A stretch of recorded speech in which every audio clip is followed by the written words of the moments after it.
When most people hear drone business, they think of weddings, real estate photos, and cinematic shots from above. But some of the most interesting drone businesses have almost nothing to do with photography. These drones fly over mines, power lines, solar farms, construction sites, and thousands of acres of farmland. They measure mountains of material, find damaged equipment, create 3D maps, inspect dangerous structures, and collect data that companies can actually use. And that's the important part. The drone isn't really replacing a camera. It's replacing expensive human work. A job that once required several people, specialized equipment, hours of driving, climbing, measuring, or even putting workers in dangerous situations can sometimes be turned into a drone flight and a report. And companies are already paying for it. So today, we're looking at 10 businesses where drones aren't toys or gadgets. They're tools for making expensive jobs faster, safer, and easier. Our first example looks like the most obvious one, but there's a reason it's still a real business. Number 10 looks like the obvious drone business, real estate. But taking pretty pictures of houses is already a crowded market. The more interesting opportunity is what happens when you stop thinking of a drone as a camera and start thinking of it as a measuring tool. A professional drone can fly over a property and capture hundreds or thousands of images, which software can turn into detailed maps, measurements, orthomosaics, and even a 3D model of the entire site. And suddenly, you're not just selling a photo of a building. A developer can use the data to understand a property before construction. An architect can work with accurate information about the site. A construction company can document progress. A surveyor can use aerial data to speed up parts of the surveying process. And a commercial property owner can get a much better picture of a huge site without sending people everywhere on foot. That's the important distinction. The product isn't the drone flight. The product is the data that comes out of it. One flight can capture information that would otherwise require people, vehicles, measuring equipment, and multiple separate visits. And that's why this business is more interesting than simply selling aerial photography. You're not really selling drone footage. You're selling data collection from the sky. But if you think flying over a property is risky, wait until the drone replaces someone climbing onto the roof. Number 9 is roof inspection. And this is where a drone starts replacing something much more expensive than a camera. Every city has thousands of roofs that eventually need to be inspected after storms, before repairs, during property sales, or simply as part of routine maintenance. The old way is pretty straightforward. Someone has to get up there. Ladders, safety equipment, insurance, time, and on a large commercial building, getting a person onto every section of the roof can turn a simple inspection into a much bigger operation. A drone changes the equation. An operator can keep both feet on the ground while the drone flies over the roof, capturing high-resolution images of shingles, flashing, vents, gutters, and other areas that might be difficult or dangerous to reach. With the right thermal camera, the inspection can go further, helping identify unusual heat patterns or potential moisture-related problems that aren't obvious from a normal photograph. And that's where the business opportunity appears. Roofing companies can inspect more properties. Property managers can monitor large buildings. Commercial owners can document the condition of their assets. And insurance professionals can collect visual evidence without immediately sending someone onto the roof. The drone isn't replacing the entire inspection process. It's replacing the expensive, slow, and risky part of getting eyes on the roof. And if you can inspect more properties in a day, you can potentially serve more customers without adding the same amount of field labor. But finding damage is one thing. Proving how much damage a storm caused is a completely different business. Number 8 is insurance damage assessment. Imagine a hurricane moves through a city overnight. By morning, there could be thousands of damaged roofs, flooded buildings, broken structures, and properties that need to be documented. And insurance companies have a problem. They don't just need to know that damage happened. They need evidence. Traditionally, that means sending people from property to property, taking photographs, documenting what they see, and collecting information for each claim. That works when you're dealing with a handful of buildings. But after a major storm, there may be thousands of claims arriving at once. You can't put an inspector on every roof at the same time. This is where drones become much more interesting. A drone operator can quickly capture aerial imagery of damaged properties, document roofs and structures from angles that are difficult to reach from the ground, and create visual records that can be reviewed by adjusters and other professionals. And in some disaster zones, the biggest advantage isn't even speed. It's access, flooding, unstable structures, debris, or other hazards can make certain areas dangerous or difficult for people to enter immediately. The clients here aren't just insurance companies. There are independent adjusters, restoration companies, government agencies, and other organizations that need fast documentation after a disaster. And the economics come down to one thing: how quickly can you turn thousands of damaged properties into usable information? If technology helps a company document more properties in less time, that can be extremely valuable when the clock is ticking. But the next industry has a similar problem, except the thing being inspected can stretch across thousands of acres. Number 7 is solar farm inspection. From the ground, a solar farm can look almost perfect. Row after row of identical panels stretching across the horizon. But when you have thousands of panels, finding one problem becomes a completely different challenge. A panel can look perfectly normal to the naked eye and still be underperforming or developing a fault. And manually checking thousands of panels one by one? That can mean an enormous amount of labor. This is where a drone equipped with a thermal camera becomes incredibly useful. Instead of sending people across the entire site, the drone flies over the solar array and captures thermal imagery as it goes. And suddenly, the landscape changes. The panels that looked almost identical from the ground become a thermal map. Most of the system looks normal. Then one section stands out, an abnormal heat signature.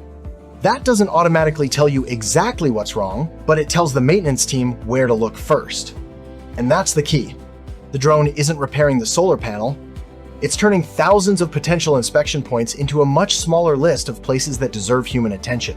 The customers here can include solar farm operators, maintenance companies, and energy businesses responsible for keeping large installations running. And the economics are pretty straightforward. Thousands of panels, one aerial inspection, a map of potential problems. The value isn't in flying the drone. It's in finding the problem before a person spends hours searching for it. But what if instead of thousands of panels, your inspection area is thousands of acres of living crops? Number 6 is agricultural crop scouting. And the scale of the problem is almost ridiculous. A farmer can drive through a field and see what looks like a healthy crop, but a large farm can cover hundreds or even thousands of acres. There is no practical way for one person to inspect every section of that field with the same level of attention. And sometimes, by the time a problem becomes obvious from the ground, you've already lost valuable time. This is where drones start looking less like cameras and more like flying sensors. A drone can capture regular RGB imagery, multispectral data, and in some applications, thermal imagery. That data can be processed into maps that help identify unusual crop stress, uneven growth, irrigation problems, potential disease, or areas that deserve a closer look. One of the tools used in agriculture is NDVI, which can help visualize differences in vegetation health. The important part is that the drone isn't magically diagnosing an entire field. It's creating a map that tells the farmer where to investigate. Instead of workers driving or walking across thousands of acres looking for something unusual, the drone can scan the field from above and turn a huge area into a much smaller list of potential problem zones. And that's what you're actually selling. Not drone footage. Not a cool gadget. Information that can help a farm make better decisions across hundreds or thousands of acres. The customers can be large farms, agronomists, crop consultants, and agricultural service companies. And once again, the economics come from the same place. Find the problem before someone has to search for it manually. Because apparently, people will also pay you to measure piles of rocks. Number 5 might be the strangest business on this list. People are using drones to measure piles of sand, and gravel, and soil, and coal. It sounds ridiculous until you realize how much money can be sitting inside one of these piles. If you own a quarry, a mining operation, a concrete company, or a construction materials yard, you need to know how much material you actually have. And that's not as simple as looking at the pile. The traditional approach can involve survey crews, GPS equipment, physical measurements, and hours of work around what can be a very large and sometimes dangerous site. A drone changes the process completely. It flies around the stockpile and captures hundreds or even thousands of overlapping images. Software can then use photogrammetry to turn those images into a detailed 3D model. And from that model, you can calculate the approximate volume of the pile. And suddenly, this ridiculous-looking drone business makes a lot more sense. Because if you know the volume, you have a much better idea of how much material you actually have. That information can affect inventory, purchasing, sales, transportation, and logistics. And this is where the business opportunity gets interesting. You don't have to sell someone a drone flight. You can sell inventory measurement as a service. A quarry doesn't necessarily care that you flew a drone over their gravel. They care about getting an accurate, repeatable measurement of what they have on the ground. And once you can measure it, you can come back regularly and show how that inventory is changing. One pile becomes a report, one report becomes a recurring service. And now we're moving from measuring piles of material to mapping entire construction sites. Number 4 is construction progress mapping. And on a large construction site, there's one question that can become extremely expensive. Are we actually where we're supposed to be? A major project can involve hundreds of workers, dozens of subcontractors, heavy equipment, deliveries, and thousands of individual tasks happening at the same time. And the bigger the project gets, the harder it becomes to understand what's actually happening on the ground. That's where drones come in. A drone can fly over the entire site and capture thousands of images. Those images can be processed into an orthomosaic, a detailed aerial map, and a 3D model of the site. Now you can compare what was actually built with the plans.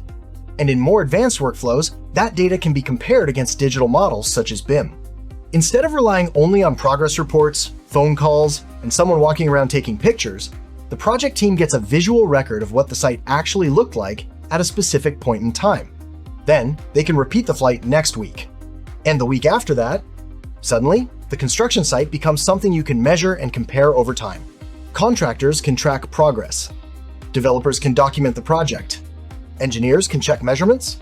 And everyone can see the same site from the same perspective. The customers here aren't looking for pretty drone footage. They're looking for information. Because on a large construction project, one mistake can cost far more than the drone service itself. If better data helps a team spot a problem earlier, avoid rework, or catch a deviation before it becomes a much bigger problem, the value isn't in the photographs. It's in the mistake you didn't have to pay for. And construction sites aren't the only places where sending a human can be expensive. Sometimes, the structure itself is hundreds of feet in the air. Number 3 is cell tower inspection. And this is where drone work starts getting a lot more serious. A cell tower can rise hundreds of feet into the air, covered in antennas, cables, brackets, bolts, and structural components. And traditionally, if you need a close look at something up there, someone has to go up there. That means trained climbers, safety equipment, insurance, planning, and time. A tower inspection isn't just about paying someone to climb a ladder. The company also has to manage the risk and logistics of putting a human being hundreds of feet above the ground. A drone can change that equation. Instead of sending someone immediately to the top, an operator can fly around the tower and capture high-resolution imagery of the structure and equipment. The camera can get close to antennas, connections, bolts, cables, and other components that would otherwise require a person to physically reach them. And now the inspection team can review the imagery from the ground and identify areas that actually need attention. That's the important distinction. The drone doesn't eliminate the inspection, it eliminates unnecessary climbing, and the customers can be telecom companies, tower owners, maintenance contractors, and engineering firms. The business opportunity isn't really about flying a drone. It's about making an expensive inspection process safer, faster, and easier to document. And there's another reason this gets interesting. A company doesn't necessarily own one tower. It can own or maintain hundreds of them, which means a drone operator isn't selling one cool flight. They're potentially selling a repeatable inspection service across an entire portfolio of infrastructure. And if you think climbing one tower is expensive, imagine inspecting hundreds of miles of infrastructure. Number 2 is power line inspection. And now we're going from one tower to an entire network. Power lines can stretch for thousands of miles, crossing forests, mountains, fields, remote areas, and terrain that's difficult to reach by road. And every section of that network has to be monitored. The old way can involve ground crews driving long distances, helicopters flying inspection routes, and workers physically getting close to infrastructure when something needs a closer look. That's expensive. It's slow, and in some environments, it's dangerous. A drone can approach the problem from a completely different direction. Instead of sending a crew to every location, operators can plan repeatable flight routes along sections of the network. High-resolution cameras can document the infrastructure, while thermal sensors can help identify unusual heat signatures. And increasingly, software can assist with analyzing huge amounts of inspection imagery and flagging areas that deserve a closer look.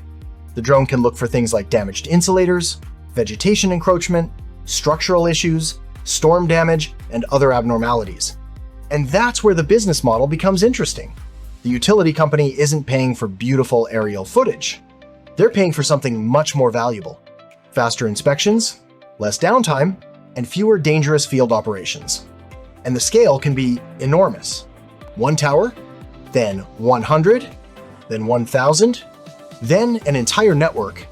That's why this isn't really a drone photography business. It's infrastructure monitoring. And when you're responsible for an enormous network, even a small improvement in inspection speed can have a very large operational impact. But there's one industry where drones aren't just inspecting infrastructure. They're measuring the ground itself.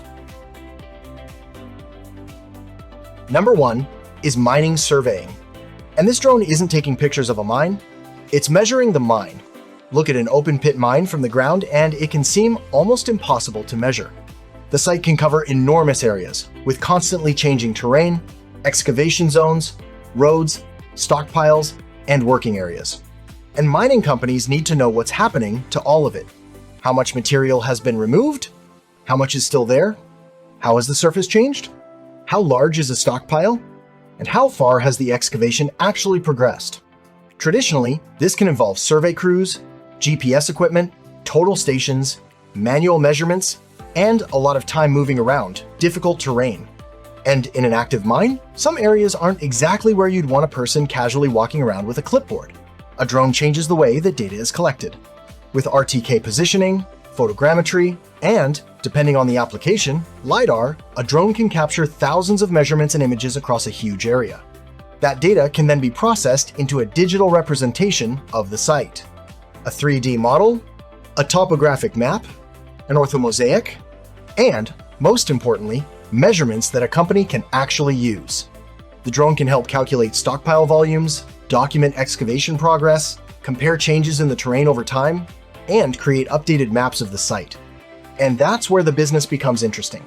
The mining company isn't paying you because your drone can fly.